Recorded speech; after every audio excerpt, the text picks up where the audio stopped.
The National Disaster Risk Reduction and Management Council told CNN Philippines 2 others were injured in Cagayan while 11 others are missing. Rescue operations continue. Medyo nakakaranas pa rin po ng mga pag-uulan, although medyo umiigi na daw po dahil paalis na itong si Maring. Some of our rescuers po are having difficulties, lalo na doon sa area sa Narvacan. Medyo mabilis yung daloy ng tubig pero andun na sila sa site. Best effort po ang ginagawang rescue operations doon. Sinisigurado lang natin na hindi madidisgrasya pati yung rescuers natin. Malacanang says government agencies are monitoring the impact of Maring to provide proper assistance to those affected by the calamity. Aside from local governments, the Office of the Vice President has also deployed its own teams. Short effect tomorrow in Metro Manila. Shorter curfew hours taking effect tomorrow in Metro Manila as COVID-19 cases continue to go down. Metro Manila Council Chair and Parañaque City Mayor Edwin Olivares says instead of 10 p.m., curfew begins at 12 midnight and ends at 4 a.m. daily. Olivares explains this will also help in the economic recovery as more business establishments are allowed to operate. The Metro Manila Development Authority is also hoping for the easing of the alert level status in the region with the upcoming Christmas season. Based on Octa Research Group numbers, MMDA Chair Benher Abalo says the COVID-19 reproduction rate is now down to 0.61 on October 8, last Friday, from 1.25 on September 17.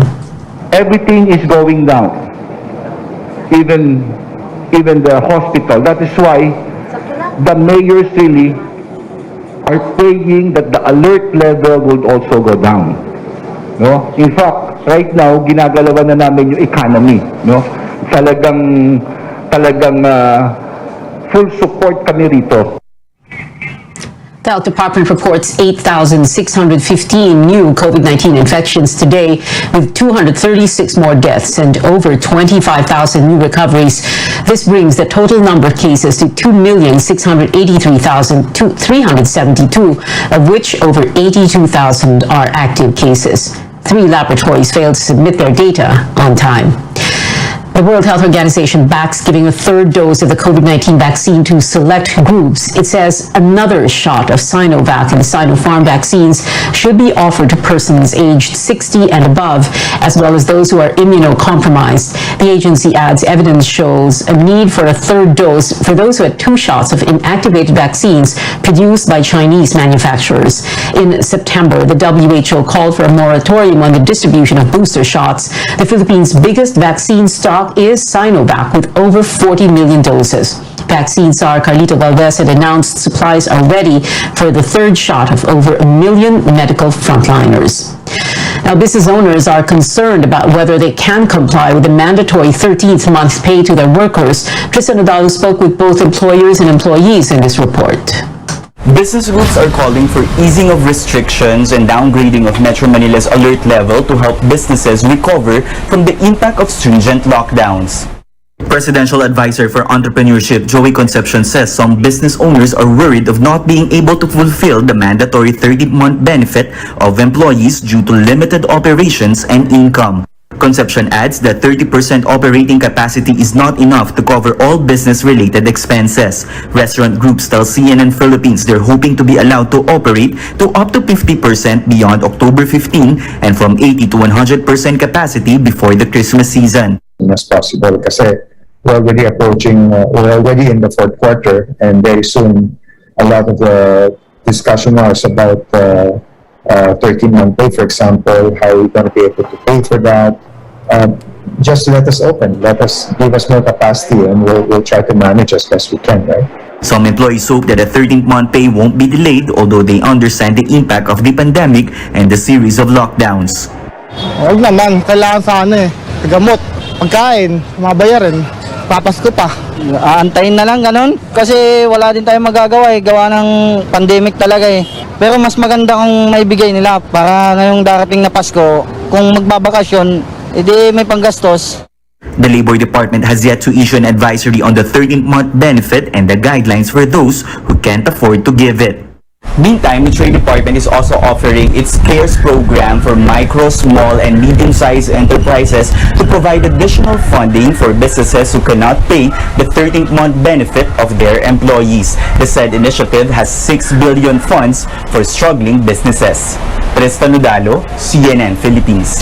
The trade industry says it will provide loans to distressed micro, small, and medium enterprises through its financing arm, the SB Corporation.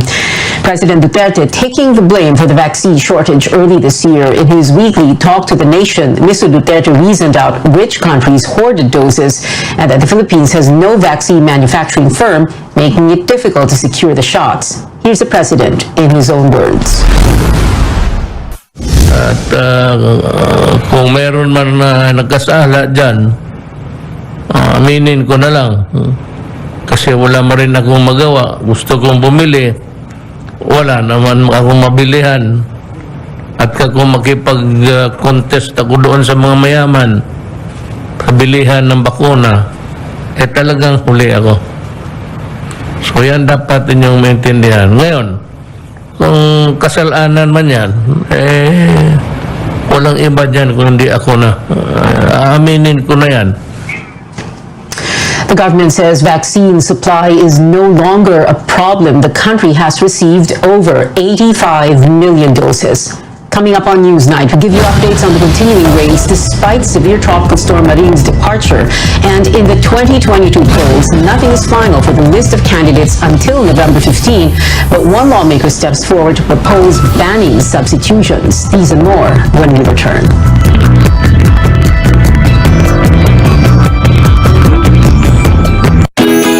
Regent Mochi, your locally produced glutinous rice cake, comes in mango, green tea, ube, and assorted flavored packs. Regent Mochi Japanese-style glutinous rice cake by Regent.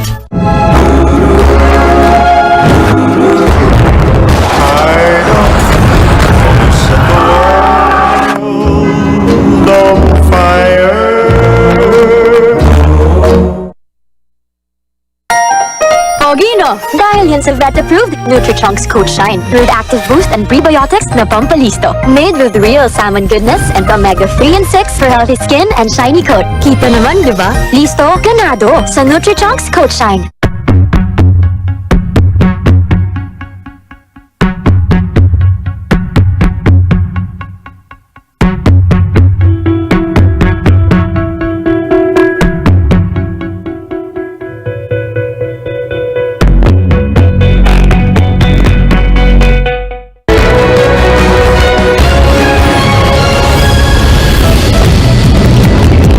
Welcome back to CNN Philippines. Severe tropical storm Maring is now out of the country, but winds and rains continue to batter parts of Luzon. Pag-asa retains signal number 2 in Batanes and Babuyan Islands, where strong winds and heavy rainfall remain a threat. It is signal number 1 in more areas, including mainland Cagayan, Ilocos, the western portion of Isabela, Benguet, parts of Bataan, and several areas in extreme northern Luzon. Residents in affected areas are advised to prepare for possible landslides and flash floods.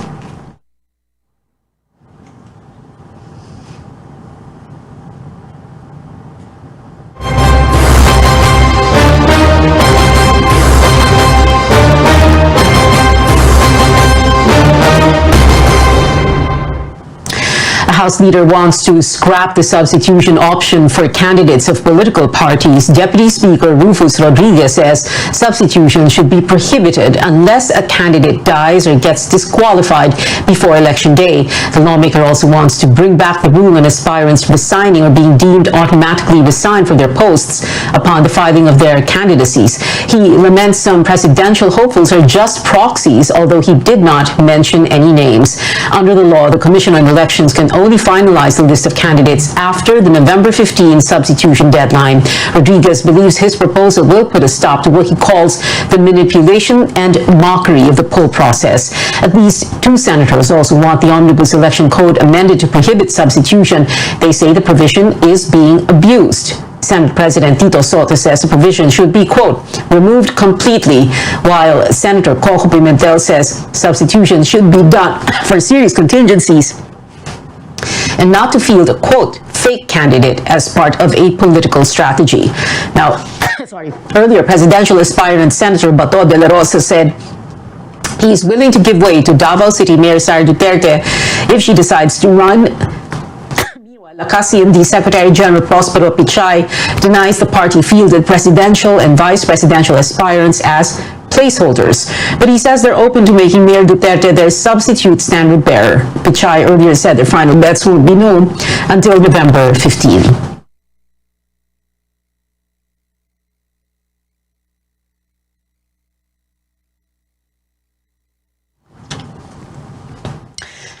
Now, what does substitution really mean, and is it high time that we remove it? We go above and beyond the headlines with former COMELEC Commissioner Louis Guia. Good evening, sir, and welcome to Newsnight. Well, let's begin with this, sir. So we have a law that allows substitution, well, a provision in that law. But what was that the intent of the law, to allow people to file their candidacies para lang merong pwedeng kung gusto nila, pwedeng may pumalit sa kanila para sila mga placeholder or proxy candidates? Yun po ba yung intent or hindi naman po talaga? Let's look at the law. The law is Section 77 of the Omnibus Election Code. No, the Omnibus Election Code was passed in 1985.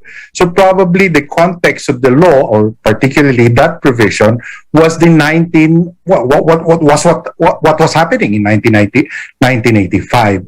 Now, when you look at the law even says that substitution for whatever reason, including withdrawal, can be done until midday of election day. It's only COMELEC that sort of advanced yung deadline sa November 15, dati December, no, to make sure that the names of all candidates are finalized in time for the printing of the ballot. But you have to remember also when the law was passed, the deadline for filing of certificates of candidacy was the day before the start of the campaign period. So ang daming pagbabago, may konteksto yung ating Omnibus Election Code na ina-apply. At probably, politics is something that, it's a practical matter. So politicians will take advantage of the gaps in the law, siguro. So what can we do about it, Combi? What is it na pwedeng gawin? Because, right now, what's happening is that ang dami nagre-react eh. Ang dami nagsasabing, ano yan, placeholder, proxy candidate, seryoso ba yan? Let's Or put it this mapipilitan na lang tumakbo kung hindi siya palitan? Paano po yun? Let's put it this way, no? Our system requires that candidates must file certificates of candidacy within the period designated by law or by COMELEC. Okay? In this election, hanggang October 8 lang yon. Ngunit, meron ding provision ang ating electoral laws na sinasabi, pag member ka ng political party and the candidates that first submitted their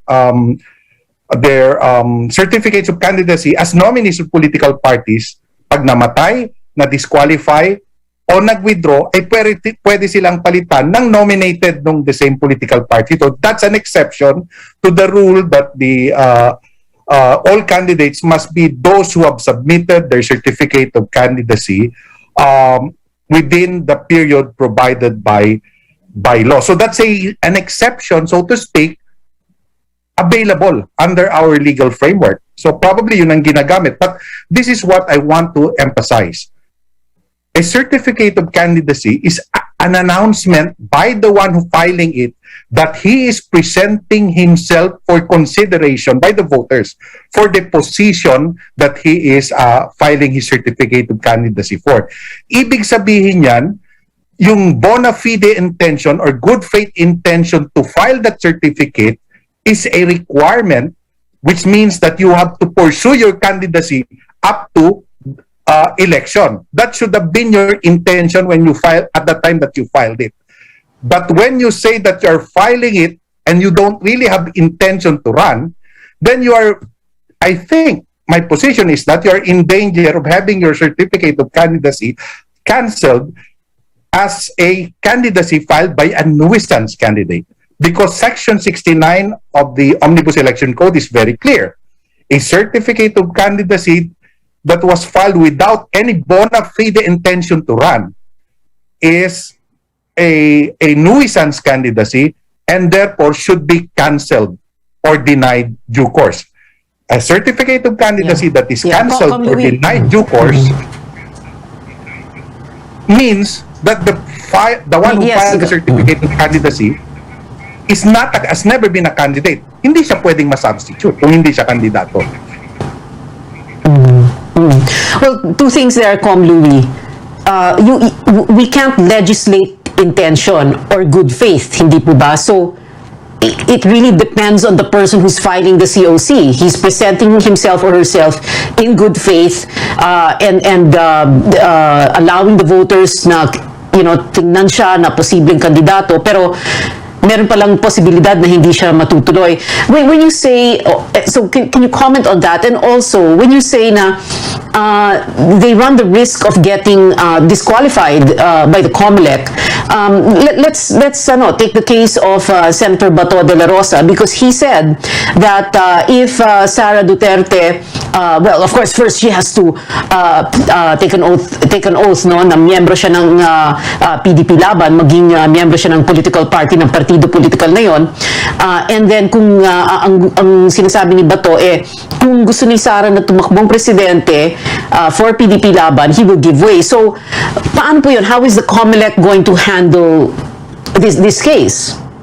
Well, yung petition, yung kwan kasi yung declaration as a nuisance candidate, dapat may proceedings yan. So, kung merong bona fide intention or what, or none, yun ay factual issue na dapat nililiti sa COMELEC. So, there has to be a proceedings before COMELEC that would consider, okay, that might, consider an allegation that this candidate, yung nag-file ng certificate of candidacy, walang bona fide intention or ang purpose niya lang gawing mockery yung electoral process, no? So ganun siguro yung kailangan ipakita yan in a proceeding, and then COMELEC will then have to consider the factual the proof that are presented by maybe the petitioner, giving a chance to the one who filed the certificate of candidate to respond para masabi kung talagang meron siyang intention. Yeah. Kaya medyo delikado yung minsan sinabi mong wala talaga akong kwan kasi gusto ko lang mag-play. Pag sinabi mo yung diretso, then there might, di ba pruweba yun? Na hindi mo talaga gusto maging presidente. The other issue here po, oo nga. Well, the other issue here po is that usually yung sinasabing nuisance candidates or mga peking kandidato, mga independent, walang political party, and then yung makikita mo naman, di ba, sometimes we have a parade of people who present themselves as candidates. But in this case, Bato de la Rosa filed his certificate of candidacy for president as a member of PDP Laban, which is a legit, for lack of a better word, legit political party. So, paano po yun? Well, kaya nga sinasabi ko, kaya theoretical yung sinasabi ko, no? Pag wala kang pinakitang totoong intention na gawing tuloy-tuloy yung iyong patakbo mo hanggang sa araw ng eleksyon, ay hindi ka bona fide candidate, no? Kahit ikaw ay magaling, kahit matino ang pag-iisip mo, ang importante doon, yung intention mo na i-pursue yung iyong candidacy up to the end. That is what kasi yun yung ritual, yun yung importante, yun yung solemnity ng filing of certificate of candidacy. It's not just an empty ritual. Sinasabi mo sa taong bayan that I am running. You should mean it that you are actually running. So, of course, mayroong presumption that when you file it, you mean na talagang gusto mong manalo at gusto mong tumakbo. Pero kung merong mga ebidensya na nagpapakita na wala yung intention na yon, walang good faith intention, then probably there might be a case there for you to be declared a nuisance candidate. In other words, bakit kayo magfa-file kung hindi pala kayo tatakbo? Former COMELEC Commissioner Luis Diaz, I'm sorry sir, we ran out of time, but yes. ang sinabi ko, hindi ka pwedeng mag-file ng certificate of candidacy kung wala kang intention ituloy-tuloy yung iyong pangangandidato hanggang sa halalan. That's the basic import. That's the basic import of filing a certificate of candidacy. Former COMELEC Commissioner Louis Guia, sir, thank you very much for your time tonight. The waiting game is not yet over, at least until November 15th. As early as now, what are we expecting from the 2022 hopefuls? This and more tonight at 8:30. Join me on Politics as Usual, only here on CNN Philippines.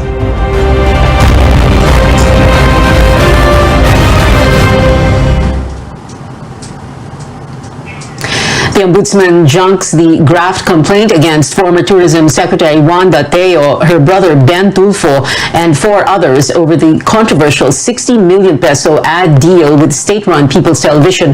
The reason, lack of probable cause. Ombudsman Samuel Martires says conspiracy cannot be established because Teo was, quote, not in any way privy to the contract between PTV and Bitag Media. Bitag is owned by Teo's brother Ben. In 2018, state auditors flagged the multi-million peso deal for the lack of supporting documents and conflict of interest. The former DOT chief resigned from her post amid the controversy. When we return, makers of the new Superman take a new direction to reflect the experiences of many comic fans. And K-pop fans bound to feel special today as another group makes it to the Billboard Hot 100. Details after a short break.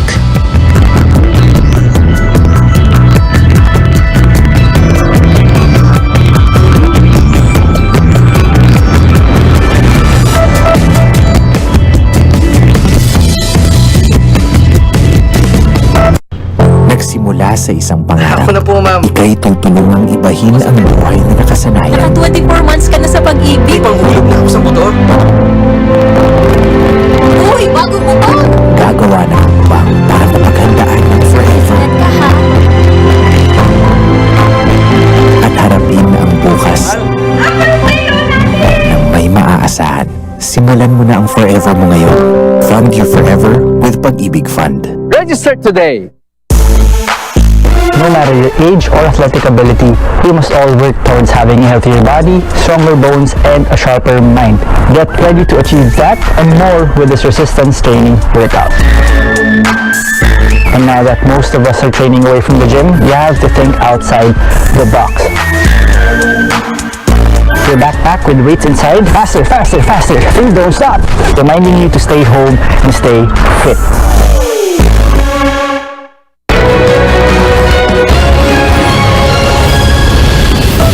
Welcome back. One giant conglomerate hoping to revive a historical and crucial waterway. San Miguel Corporation claims progress in its Pasig River rehabilitation project with the waste collection from the main waterway reaching thousands of tons. Chrissy Di Matulak brings us up to speed. During the wet season, flooding is just one of the many concerns of residents in Metro Manila. Traffic gets affected, and it becomes even more challenging for commuters who have to brave the busy roads. This problem can hopefully be solved soon after San Miguel Corporation successfully removed 54,000 metric tons of silt and solid waste from the Pasig River in just 3 months. Engineer Ben Ante, project engineer of the Pasig River cleanup, explains how removing trash can help with the flooding situation. By increasing the hydraulic capacity of the river by widening and deepening it, it will allow floodwaters to flow freely, hence avoid overflowing. The project is part of the much larger goal to clean up all major waterways in the National Capital Region and nearby provinces to allow water to freely flow into Manila Bay. This 2 million pesos initiative will aim to extract 3 million cubic meters of dredged material at 50,000 cubic meter per month in 5 years. Besides the Pandacan and Malacanang area, our next priorities are shallow and constricted waterways like C5 and Marikina Junction, wherein water disgorges from the Marikina River. Ante takes us through the process of segregating the waste material. After the dredged material is unloaded in a temporary stockpile, the solid garbage is then separated, and dumped in a Department of Environment and Natural Resources approved sanitary landfill in Bulacan. The remaining soil undergoes laboratory tests to determine if it is safe to use for landfills in commercial, residential, and industrial development. So far, ANTE says the remaining waste they've collected is safe to use for land development. Chrissy Damatulak, CNN Philippines. In entertainment, Superman is set to come out as bisexual in an upcoming comic series. DC Comics confirms that in the 5th issue of Superman, Son of Kal-El, lead character John Kent, Clark and Lane's son, falls for Jay Nakamura, a male reporter. Series writer Tom Taylor says this is so more people can see themselves in the most powerful superhero in comics. The Billboard Hot 100 continues to ride the Korean wave, welcoming another artist on the chart. This time it's twice. Following the likes of BTS, Blackpink, and Wonder Girls, they are only the 4th Korean music group to ever make it to the list. Their first English single, The Feels, placed 83rd this week. Fans celebrated the achievement with hashtag twice Hot 100 debut, taking to the top of Twitter trends earlier today. We get an update on a Star Trek Legends real-life space mission and a matinee idol taking on an iconic character. Here's CNN's David Daniel with the Hollywood Minute. Here's your first look at Timothée Chalamet as Wonka. The actor posted the pic on social media. The Charlie and the Chocolate Factory prequel is now shooting in London. Are you under control? Are you? No. Jessica Chastain leads an all-star cast in The 355, about 4 female operatives who band together to stop a mercenary from using a top-secret weapon. This is the first trailer for the globe-trotting adventure, which also stars Dion Kruger and Oscar winners Lupita Nyong'o and Penelope Cruz. The 355 hits theaters January 7th. Mr. Shatner, looking this way, please. It'll be a bit longer than expected before William Shatner boldly goes where no nonagenarian has gone before. Windy weather forecast for Tuesday has prompted Blue Origin to bump the Star Trek Legends suborbital flight until Wednesday. Captain Kirk has waited 90 years to really go into space. He can wait one more day. In Hollywood, I'm David Daniel. We still have 74 days to go before Christmas, and that is it for tonight. I'm Pia Ontiveros for Newsnight, where we go above and beyond the headlines. See you later on Politics as usual at 8:30 p.m.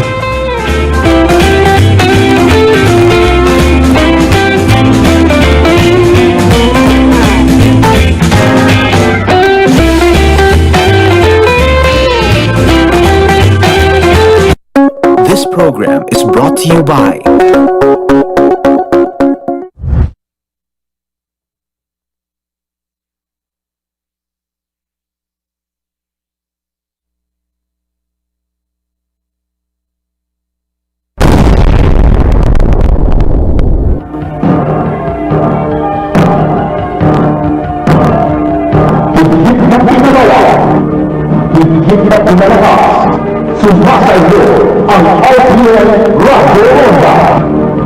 RPN DYKB Radyo Ronda Bacolod. RPN branches nationwide. Pakulot sa paglilingkod sa sambayanang Pilipino. DYKB Bacolod, mas pinalawak, mas pinalakas. DYKB Radio Ronda.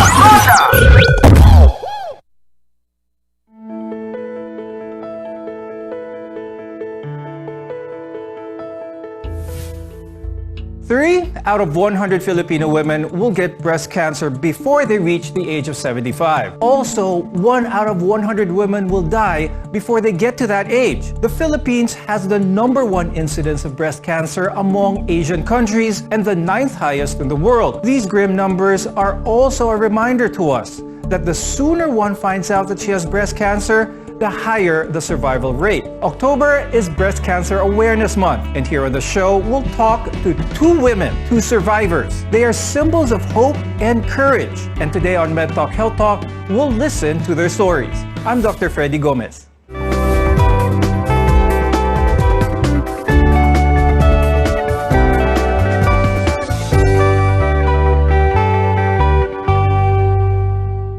Catching cancer early helps save lives. It's a message that we'd like to emphasize today on the program. And with that, I'd like to introduce our guest for today. We have Ms. Nicoy de Guzman.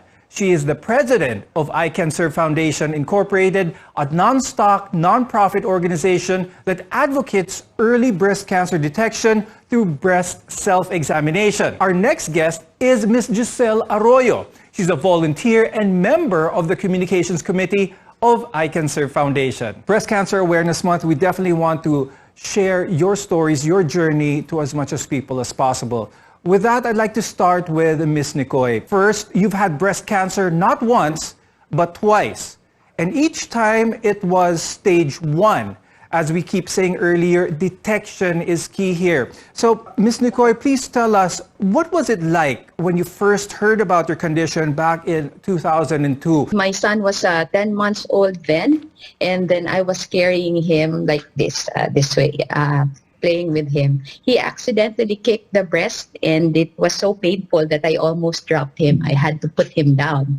And then when I held that part that he kicked there, I felt the lump that prompted me to see my doctor. Now, breast cancer runs in your family, Nicoy, and 12 years after recovering from your first bout of breast cancer, you found out that you had it again.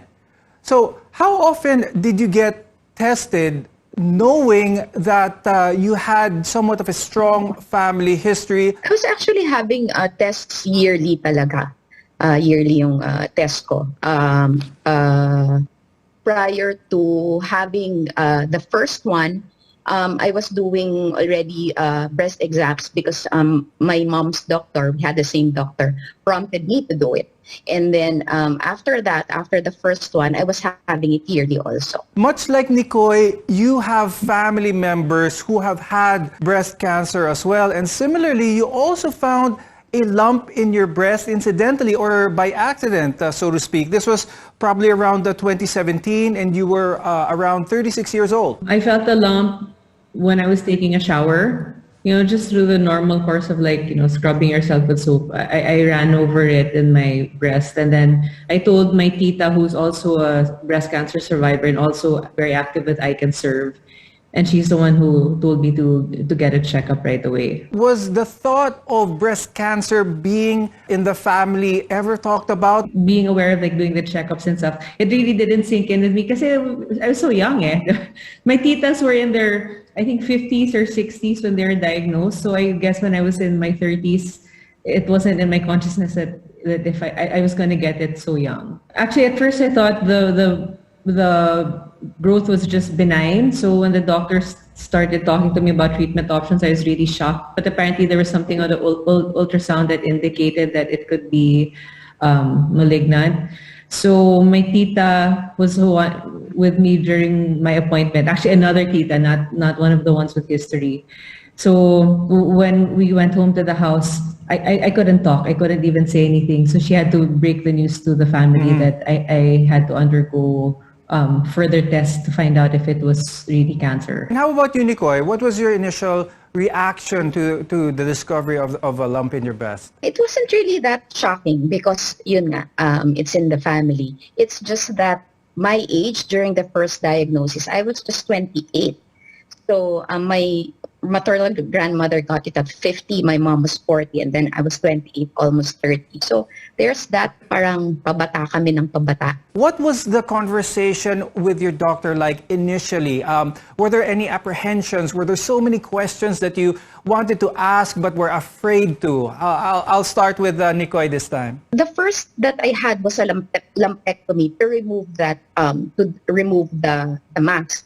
And then after that, the biopsy. And then that was when they called me and my parents to tell me that, the lump that they got was malignant. So, a lot of things were going in my mind. And if initially, I know it sounds morbid, but you would actually ask your doctor, am I going to die? And then he was like, no. There are a lot of treatment options available. So, and then after that, you just have to psych yourself up now. Go for that treatment. You can do this. You can fight it. Giselle, when you discovered that there was a lump and you had your conversation with your doctor, it actually took you no time to decide to undergo a frozen section biopsy. What made you decide to go through the step in this manner? What made me decide to go with the frozen section, which would lead to an MRM if the result was that it was malignant, were the numbers. So he gave me like the odds, like what's the percentage of the chance of a recurrence of a lumpectomy versus doing a mastectomy, and given my profile and my body and all of these factors, I just decided that mastectomy was the best option for me. Nicoy, your son at that time you were diagnosed for the first time was only 10 months old. What was going through your head at this time? Did you think about a future with your son as some of the motivations on why you made the decision to go through certain steps? I think that was the only thing in my mind, how I would be going through this when my son is still young. Plus, I'm a single mom, so everything's really on me. So I really don't have a choice but, muster all my strength to go through an MRM like Giselle, and then go through all the treatments that will follow, because I have to survive and be there for him. Now, coming up, treating breast cancer. What should one expect? We're your partner in health, and you're watching MedTalk Health Talk on CNN Philippines.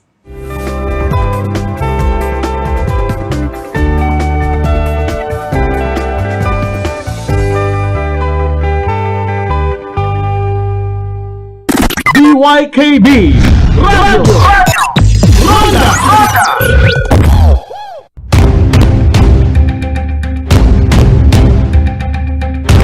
Bantayan, sumugod Oktubre 11, tuig 2021, ang Rondahanay Saga. Las 4 tunog na 5 sa kagahon. Rondahanay Saga. Upod kay Ronda Butch Gaspar Jr. diri sa RPN DYKB Radio Ronda Bacolod. Serbisyo garantisado.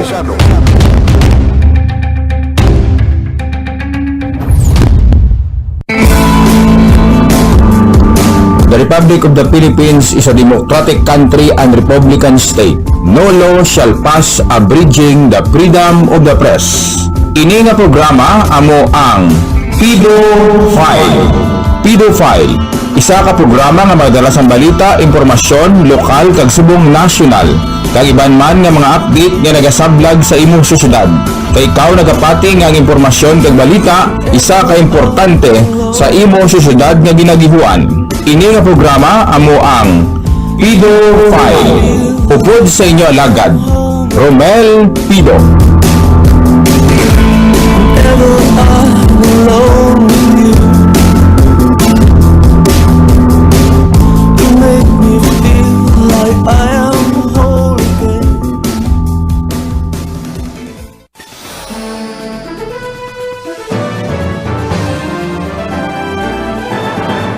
Bantayan ang pagbalik sang Ronda Espiya. Ronda Espiya. Tag sa Domingo, las 8 tunog las 9 sa gabi. Ronda Espiya. Ronda Espiya. Anchored by Ronda Butch Gaspar Jr. Ronda Espiya. Ronda Espiya. Sa mabot na Oktubre 3 na Bantayan.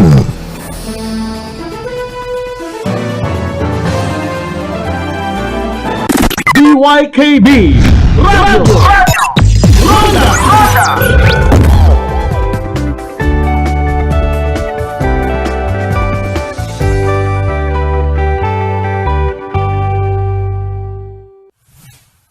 The most common invasive cancer in women, and it's also the second leading cause of cancer death in women after lung cancer. That's why early detection is key. I'm Dr. Freddy Gomez, and you're watching MedTalk Health Talk, where your health always comes first. Now, this next question is for Ms. Nicoy. How soon after your diagnosis did you have the procedure done? And did you have to prepare for it mentally? So I remember going to the doctor's office, like something like October 14, so that they can tell us the biopsy results. And then by October 16, I had my radical mastectomy already. So there wasn't really much time to prepare. Everything just, mabilis lang talaga. Plus getting blood from other donors for the operation itself. But other than that, there wasn't really much time to prepare. And there's a big difference dun sa second diagnosis ko, 12 years after, because that one with no biopsy results, the moment I felt the lump, I just knew I had to get my radical mastectomy right away. Were there times where you wish that you'd have more support than there was at that time? I think I was really fine because again, having it in the family, I grew up seeing my mom with just one breast, and there weren't really much issues.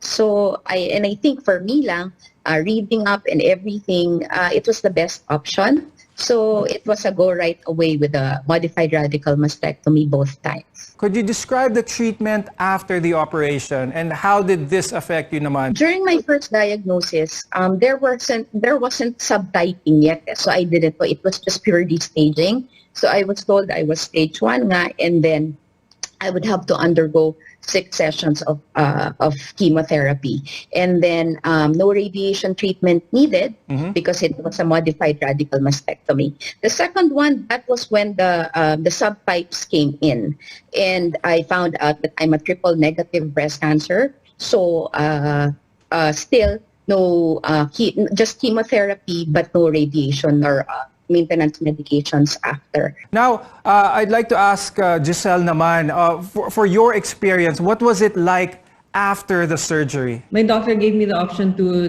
do a test, undergo a genome test. So a portion of my specimen was sent off to a lab, I can't remember, I think in Amsterdam, to have it tested to find out if I needed chemo or not. And the result of the test was that I needed chemo. So I underwent 4 sessions of chemotherapy, and it turns out I was HER2 positive, which means I needed 18 cycles of trastuzumab after. How was your will to fight at this time? Was it still, pretty good, and were you still pretty motivated to fight? Yeah, absolutely. Because having breast cancer when you're young, it's like you're fighting for the rest of your life. Like, I want to be around, for a few more decades. So I was never not motivated to do the treatment. Plus, I had, my friends and my family. There was a never-ending stream of flowers and fruits and food that was sent to the house, and prayers and presents, and also a lot of support a lot of messages from friends who I hadn't heard from in a long time. So I never wanted in anything in terms of support. Okay. How about you, Nicole? How was your support system during this whole journey? The family was really my number one supporter. I'm the only girl after 3 boys, so just imagine how my family was. There's even a standing joke that, in the hospital, you'd think I owned it because everyone was there. It's like my whole clan was there during the treatments. And then I was already with I Can Serve for a very long time when the second cancer happened.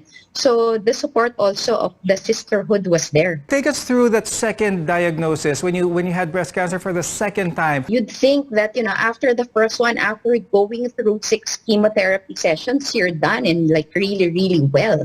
But yeah, it's here again. So yeah, it's still shocking. But again, I was 40. It's still relatively young. So just like Giselle, I was like, I still have to fight it because I still want to live. How did this come about? Was this by accident as well, or was it more of a conscious discovery? Yes, it was a conscious discovery already. I was the one who really, really, felt that lump in one of my own breast self-exams. The I Can Serve Foundation is all about promoting early breast cancer detection through breast self-examination. Now, Nicole, remind our audience what they need to do and how often should this be done? Do this at least once a month, probably on the same day, more or less, of the month, always, and be aware of your body, of the changes happening in your body, especially your breasts. It's your body. It's it's the only thing you have. So be aware and do check yourself before anyone else checks for you. Do check yourself. And again, consistency is key also, so that even just the small changes, even small lumps, can be detected. Okay. And Ms. Giselle, for those women who have never done a self-breast exam, do you think it's hard? Do you think it's difficult to do? I don't think it's really hard. Like I Can Serve has a lot of information. We have videos and we have also art cards that have illustrated art cards on how to do it. So if they can just visit I Can Serve's website, and we have a YouTube channel where they can watch instructions on how to do it. And you just do it every month. It becomes a habit, and then it becomes easier. Still to come, the main risk factors for breast cancer. And what are among those that you can actually change? We're here to inspire better health. You're watching CNN Philippines. We'll be back after a short break.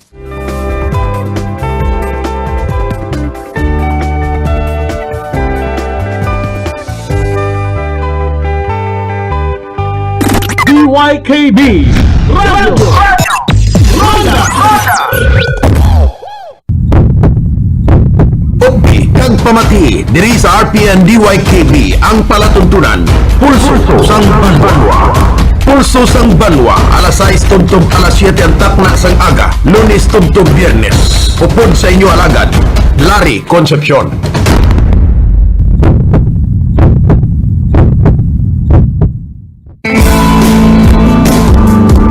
The Republic of the Philippines is a democratic country and republican state. No law shall pass abridging the freedom of the press. Ini nga programa amo ang Pedophile. Isa ka programa nga madalas ang balita, impormasyon, lokal kag subong nasyonal. Kag iban man nga mga update nga nagasablag sa imong syudad. Kay ikaw nagapati nga ang impormasyon kag balita, isa ka importante sa imong syudad nga ginagihuan. Ini nga programa amo ang Pedophile. Upod sa inyo alagad, Romel Pido.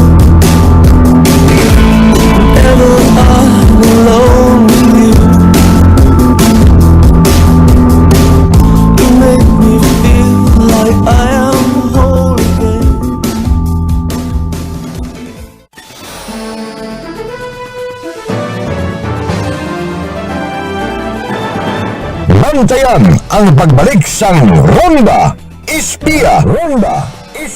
Tagsa ka Domingo, las 8 to las 9 sa gabi.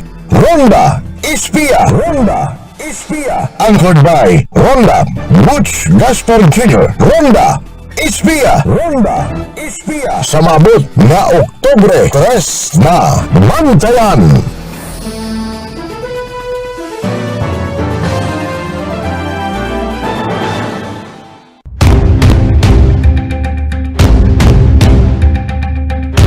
Bantayan, sumugod Oktubre 11, tuig 2021, ang Rondahanay Saga.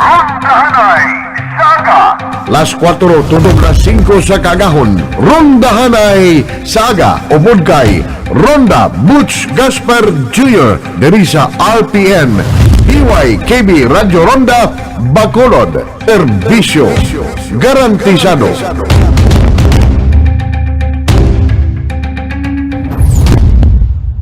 DYKB Radio Ronda.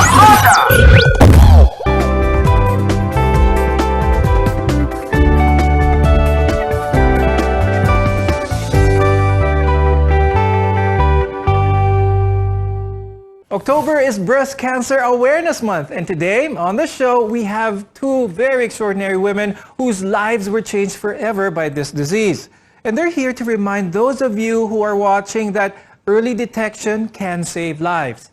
It's good to have you on the show today, Nicoy de Guzman and Giselle Arroyo. Both are from I Can Serve Foundation. I'd like to ask Giselle, were you extra mindful of your lifestyle? You were very fit when you first found out that you had breast cancer. I would say I was decently fit. I wasn't super fit. But after I've become more conscious of exercising 3 to 4 weeks for at least an hour, even though I don't really enjoy doing it, I force myself to do it because I know it's part of prevention and having a healthy lifestyle.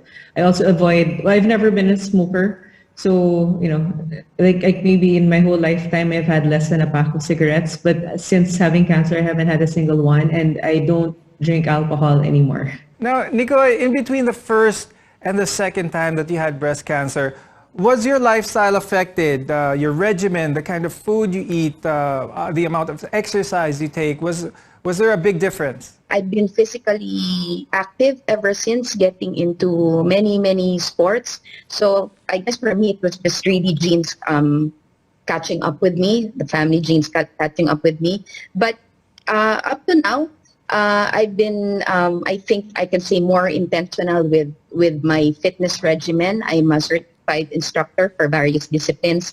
And for me, it's a simple thing of practicing what you preach. Now, I'd like to ask Giselle, for those who are afraid, a lot of Filipinos oftentimes are afraid of the news that they may get if they undergo a test or if they go see a doctor. What can you say for those who are like that? What kind of courage can you advise for them? For those who are afraid, the message you want them to know is that breast cancer is not a death sentence. It's very treatable. The earlier you find it, the better your chances are of beating it. And it's a journey that you'd never have to go through alone because, there's so many women in the Philippines, thousands of us who've been through this and we've all survived it and we're all doing well. So it's not a journey that you have to go through alone. There are many options available and it's something that can be overcome. Now, Nicoy, what is your best advice for girls of all ages who may be afraid or maybe afraid of the thought of breast cancer? What's your best advice for them? Still, early detection is the best protection. And again, be aware of your body, listen to your body, and be aware of the changes. And don't be afraid to see your doctor and have yourself checked. And if there are tests that you'd have to go through it also. Again, there's that possibility that the lump or whatever there isn't malignant. Cancer is not a death sentence. Plus, the nature of the Filipinos, we are just so supportive of each other. There's always a family member, a friend, a colleague who's willing to help you and listen to your story. So don't be afraid. Plus, I can service there also if you need further information. Early detection is your best protection. And with that, I'd like to thank Giselle Arroyo and Nicoy de Guzman for joining us today. We're inspired by your strength, your courage, and your wisdom about breast cancer. I'm Dr. Freddy Gomez, and thank you for watching.